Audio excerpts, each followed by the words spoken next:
హరీష్ రావు గారికి నేను సూటి ప్రశ్న వేస్తున్నా. ఈ రాష్ట్ర ముఖ్యమంత్రి రేవంత్ రెడ్డి గారు కూడా నేను సూటి ప్రశ్న వేస్తున్నా. నా మీద కుట్రలు ఎప్పటి నుండి ప్రారంభమైనాయి?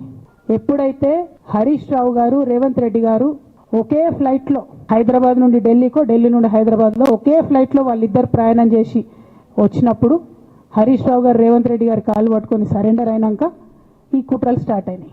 ఆయన వెనకాల ఈయన ఉన్నాడని, ఈయన వెనకాల ఆయన ఉన్నాడని నేను ఒక మాట చెప్పదలుచుకున్నాను. అంత చెత్తగాళ్ళ వెనకాల నేనెందుకు ఉంటానయా? నేను నాయకుడిని ఉంటే ముందుంటా, మా వాళ్ళకి తోడుగుంటా. వాళ్ళ కుటుంబాలు వాళ్ళు కత్తులతో పొడుచుకొని హరీష్ రావు, సంతోష్ రావు వెనకాల రేవంత్ రెడ్డి ఉన్నాడు అని ఒకరంటే, లేదు కల్వకుంట్ల కవిత గారు వెనకాల రేవంత్ రెడ్డి ఉన్నాడని. మీరంతా దిక్కుమాల్లో అని తెలంగాణ ప్రజలు బండకేసి కొడితే మీ వెనకాల ఎవడన్నా బుద్ధునోడు ఉంటాడా? అన్నం తినవాడు ఎవడన్నా మీతోను ఉంటాడా?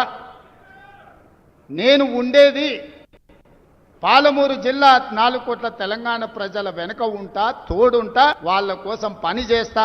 మా కుటుంబాన్ని విడగొట్టాలనేటటువంటి కుట్ర స్టార్ట్ అయింది. నేను ఛాలెంజ్ చేస్తా ఉన్నా, రేవంత్ రెడ్డి గారు మీరు చెప్పండి, ఆ ప్రయాణం జరిగిందా జరగలేదా?